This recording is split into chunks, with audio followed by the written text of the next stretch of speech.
Welcome to the Complete Story Series, where I take trade paperbacks and single issues and I break them down into digestible bites to help you understand. Then I read them dramatically back to you. Today we're going to be doing the ending of Amazing Spider-Man. Now I know you're going to say down below this isn't the ending, but let me explain. Dan Slott, the writer for this, has been on Amazing Spider-Man for quite a long time. I want to say over a decade, but I don't have that information in front of me right now. This is his final storyline in the series, concluding a lot of his own loose plot threads. So this is technically the end of Spider-Man before a new writer starts a new storyline with him. I hope you guys enjoy.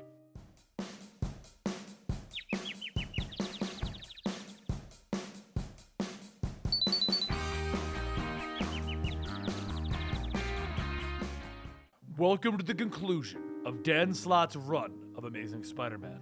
To get you caught up quickly, because I don't know if you've watched the other videos or if they've even come out at this time, Flash Thompson is currently Agent Anti-Venom, using the Anti-Venom suit as his primary suit. And J. Jonah Jameson knows who Peter Parker truly is. This was discovered in the spectacular Spider-Man run. That leads us up to right now, with a man struggling to speak with a gag in and a shadow walking up to the man telling him, "You speak excellent for a mouth stuffed with gag. Years of experience. I'm going to go with, what is this? Where am I? Oh, let's take off the blindfolds."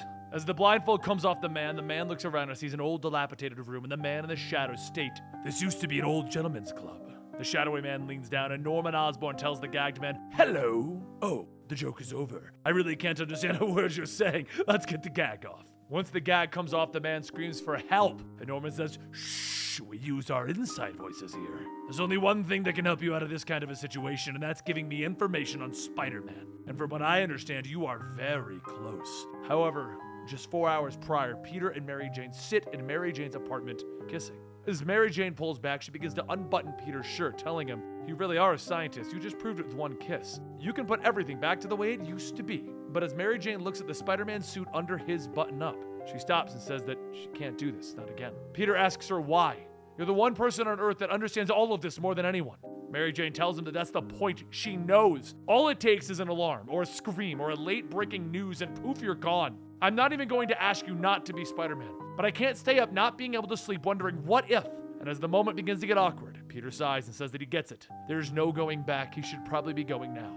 Mary Jane asks if he could possibly go out the window. No one saw him come through, and she now works with Tony Stark. Right now, it'd be easier to explain why Spidey was dropping by and not her ex-boyfriend. As Peter slides on his mask and swings out the window, there is one man who sees Spider-Man leaving Mary Jane's apartment, and that man is Norman Osborn. Also, over at Alchemix headquarters, Flash Thompson walks into Liz Allen's office, and he asks, "What's up? Why did you call me?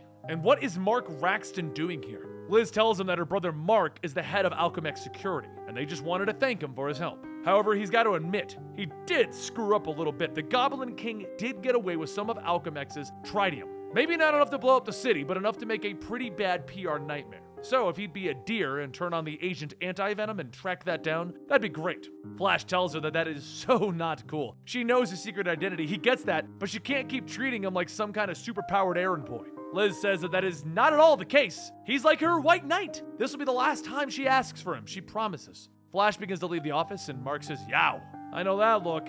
He wasn't just steamed, he was molten." Liz sits back in the chair smiling, stating to just let her have this one. She's bossing her old high school boyfriend around. Her ex-husband works for her and is looking after the kids, and here she is running a multi-billion-dollar company, just living the dream. Back in the current time, though, with Norman Osborn having a man tied to the chair, he simply says, "Yes, there are so many people in the mix, and one that no one knows about, but..." Norman stops himself. "Ha ha ha! Almost gave everything away. I'm so good at this." And then Norman stops and listens and says, "There's some vermin here breaking into my toy box. Don't go anywhere, I'll be right back." Down on the lower levels, Goblin King is rummaging through the crates, stating, pumpkin bombs, gliders, razor bats, all standard issue. Where's the big guns? The worst goblin cash ever. Norman's voice then tells him, "You know, beggars can't be choosers. But in your case, there can certainly be losers." Goblin King looks up and asks, "Norman, I'm not scared of you. I know what Spider-Man did to you. You can't physically turn into the Green Goblin anymore. Norman Osborn is a nobody." Norman asks, "Is that really any way to repay me, Phil Urich? After I took you under my wing and I made you my Goblin Knight?" Goblin King pulls out his fiery sword, shouting, "I am a knight no longer. I took the best title for myself, the Goblin King." Norman catches the sword in his hand, telling him, "You never really did make a name for yourself. And you know why? It's because your heart wasn't in it." Suddenly, claws shoot out, and a loud scrunch can be heard as they rip through the Goblin King's chest. Norman begins to laugh, shouting, "See? That was funny! So why aren't you laughing?" A short while later, Norman heads back upstairs and apologizes to his guest. "Sorry about that pest control problem, but it's dealt with now." He begins to put back on his old goblin costume when the man tied up asks, "Do you really think that you can just wear that thing and beat me? No matter what you do, Spider-Man will always beat you. You put him through the worst night of his life. You threw his girlfriend off a bridge and he still came back." After hearing that, Norman stomps. "His girl? Off a bridge? The itch that I can never scratch, of course! Peter Parker is Spider-Man! The greatest weapon that I've ever had over the wall crawler is mine again! And I owe it all to you, J. Jonah Jameson." Jonah looks up from his chair in silence and then he asks, What have I done?" A short while later, over at the Daily Bugle, Peter and his science team get to work on their next story when suddenly Peter begins to feel something. But what? He can't figure it out. And seconds later, Norman comes crashing into the building shouting, "Boo! How about we just cut to the chase where Spider-Man comes out and we can just get this on with?" Peter hears Norman and says, "I knew it. That voice is Norman, but he can't change into the Goblin. How is this even possible?" He quietly runs off, and when Norman looks at Ben Urich, he tells him, "Oh, by the way, I found your nephew Phil. He's gotten really bad, rotten even. Here, maybe you can change his mind." Norman throws Ben a bag, and as he begins to open it, Betty tells him to wait, but Ben says, "Don't worry. The shape is right, but the weight's all wrong. There's no way that this is human." And as he opens it up, he sees a statue's head, and that statue's head is made of the explosive material tritium, and it's wired to blow in 10 minutes. Everyone in the office begins to panic, and Norman begins to ask, "Why are you all asking like this? I'm the one who's lost my head!" Peter begins to shout that is enough, and he jumps in, punching Norman off of his glider. Meanwhile, over in the financial district, Flash Thompson scans the area and sees the tritium trail leading underground. He could pick the lock, but he doesn't really have to be subtle about this one. Using the anti-venom suit, it covers Flash and he leans down, ripping the underground doors off, and he heads inside, and just as he lands, he sees Goblin King's feet. He runs over asking Phil, what on earth happened? And then he runs back upstairs to see Jonah struggling with his restraints. Flash asks, what is he doing here? And Jonah says, what does it look like? Now here, get me out of this mess. We don't have much time. Certain people are in danger. We have to warn them. Also, at this time, over at Liz Allen's apartment in Central Park West, Liz picks up her younger son, Stanley, asking, oh, look at this cutie.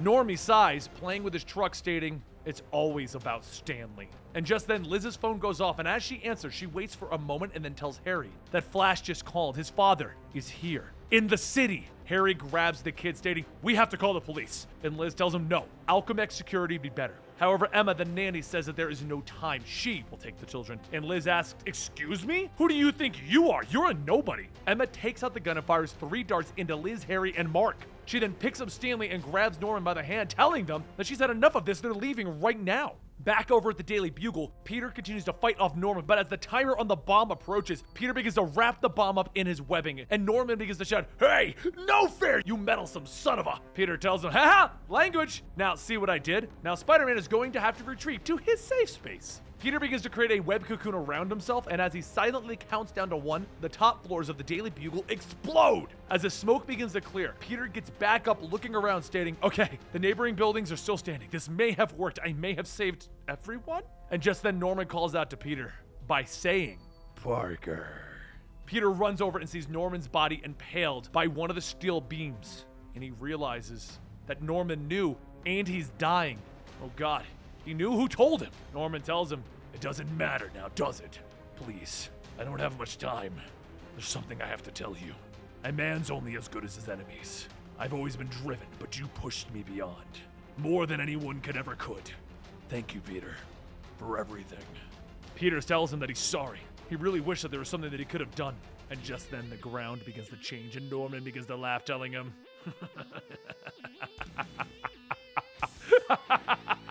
you feel it, don't you? Well, wish granted. The red liquid on the floor begins to cover up Norman Osborn, and then he jumps up in the Carnage symbiote. Norman lunges at Peter, and as he dodges, he places a spider tracker onto Norman and tries to lead Norman out of the city. But instead of following, Norman throws little Carnage bombs, and they begin to laugh while they're chasing Peter. And one of them bites onto his leg. Peter falls out of the sky, trying to get it off, but before he can, it explodes, sending him crashing into a nearby building. Norman follows the trail, telling Peter, come out wherever you are. Let's get this over with. As Norman steps through the broken window where Peter landed, he extends a tendril to grab the spider tracker off of him, asking, is this a new model? Oh, this is sound now very good. Well, listen to this. I'm offering you a one-time deal, a devil's bargain. See, I'm not interested in Peter Parker. I couldn't care less about the man. That's always been about the spider. So here it is. Give it up now and forever. Stop being Spider-Man, and I will let you live, no strings attached. But if I see one more web out of you, I will kill not just you, but everyone that you have ever loved. Mary Jane, Aunt May, Robbie, Betty, Jonah, even your dentist. They will die in ways that only a red goblin could imagine. Now, show me that you understand. With one final thwip, Norman Osborn looks out the window and he sees the Spider-Man uniform strung up on a flagpost, burning. Norman begins to laugh and Peter sits in the shadows stating, he's beaten, he's burned. His left leg is literally ripped open, he's useless. But Norman made one mistake. He is Peter Parker, the man in Spider-Man, and he will be the one to take him down.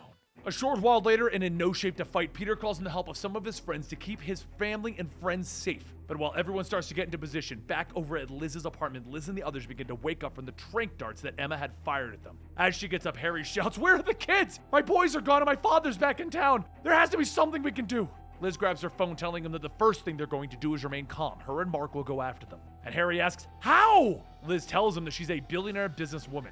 She's had their son chipped. She knows where Normie is at all times. As the three of them get into the streets, Harry says that he can't believe that she had their son chipped. And Liz tells him it's for occasions like this. You could be a little more grateful. But back over with Jonah, he hurries back to his apartment to find it destroyed when Norman came after him. He begins to dig around in his desk and he finds his laptop and he makes a call to Peter. After a few rings, Peter finally answers and says, I really can't talk right now, Jonah. Norman's back and he knows that I'm Spider-Man. And Jonah says, I'm sorry, but it's all my fault. Norman tied me up and I wasn't going to say anything, but I slipped up. Peter stares for a moment before ending the call, and then Jonah shouts, I could do this. I can fix the whole damn thing.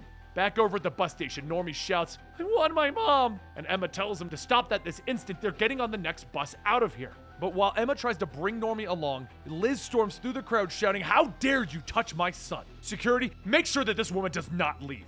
Emma then asks, how does she find them? And Liz takes Normie back with Harry asking, are you working for my father? Emma shouts, of all the stupid, I'm trying to get the boys as far away from here as possible. You may have well just led Norman right to us. And just then a passerby says that this is unbelievable. Can you guys take your family drama somewhere else? No one cares to listen. But that's when Norman Osborn reaches out to the man, telling them, that's not true. I was enjoying the show. Norman grabs the man, throwing him into Liz's security team, asking, all right, who's got a kiss for Grandpa? Norman then looks at everyone, telling them, this is good. We can keep everything within the family. Mommy and Daddy are here. Uncle Mark, the kids, and Grandma Emma. Or should I say, Emily Lyman Osborn. Oh, Grandma, the lies you tell. Norman then leans into Emma, stating, you're looking pretty good. How about me? Have I changed? But then behind everyone, Clash reports in that he's here at the station, and just so they know, this is out of my league. Johnny Storm flies down stating, don't worry, we got this. You remember what symbiotes hate more than anything, right? Clash sighs, yeah. And Johnny flies in, hitting Norman with fire while Clash hits him with a sonic blast. As the attack fades, Norman stands there telling them, congratulations. I was having a moment with my family, but now you have my undivided attention. Peter comes over the comms asking what happened, and Johnny tells him, nothing, absolutely nothing. Clash yells, screw this, I don't even know why I came here to begin with. Norman says the Goblin serum, plus the symbiote ultimate hybrid. All of my strengths and none of the weaknesses. Just as Clash turns to leave, Norman holds out his hand, shooting out dozens of little red needles from his fingertips that bury themselves into both Johnny and Clash. Peter shouts for them to report, but Silk comes over stating, don't worry, I got Miles here with me. We're gonna take him out. Peter yells, do not engage. You are not ready for this, not even together. Just as Peter says that, though, it took Norman only seconds to put both Miles and Silk down. Norman stands over the four bodies, stating, which of you should I kill first? And then Flash Thompson jumps in, telling them, back off! He grabs a hold of Norman, and there's a sizzling sound coming from the point of contact. Norman begins to shout, "Ah! It burns! This was kind of unexpected." Norman then stabs into Flash, telling him it doesn't matter, you can still bleed like everyone else. While Norman lashes away at Flash, Flash tells him, "Well, that's the cool thing. My anti-venom suit hurts you and heals everyone else." Norman asks, "You don't say. Well, that's a shame that you're so busy while everyone's lying down and dying. Those people over there, they could really use your help." Flash looks over and tells Peter, "He isn't lying, buddy." But as he goes to heal Miles, Norman slashes away at his back. Peter shouts, "Keep your guard up!" And Flash tells him, "If I don't get to them soon, they could. No, I won't risk it. Not when I have the power to help everyone." Flash begins to use the anti-venom symbiote suit to heal everyone up, and just as he gets to Clash, Norman shouts, "It's like taking candy from a baby." He cuts away at Flash's back and he falls to the ground. Norman then says, "Normally I would finish things up, but I need to go find my son. Daddy's got some family bonding to do." A few moments later, Peter webs in and looks at everyone, stating that he's too late. But just then Flash reaches up, grabbing Peter by the leg, and he begins to heal him. Peter asks what is he doing, and Flash says, "Giving you everything I got left. I'm taking the best player off the bench and putting him back in the game." Just outside the bus station, Norman lands down in front of Harry and the others, telling them, "Don't think I've forgotten about you, especially Normie here." Norman then swings his tail at everyone, telling them, "Okay, I lied. The rest of you, I can do without." Harry gets up shouting, "Whatever you're thinking, leave my son out of this. Take me instead." Norman tells Harry, "I'm sorry, but you had your chance, my boy. Now it's time to move on to the next generation." As the Carnage symbiote crawls onto Normie, Normie tells him, "Let me introduce you to the next generation. Welcome, kiddo, to the family business."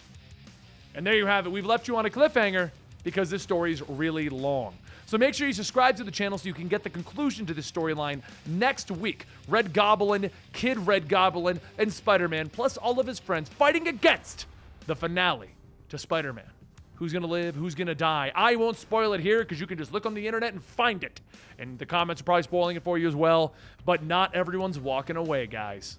We'll see you next week.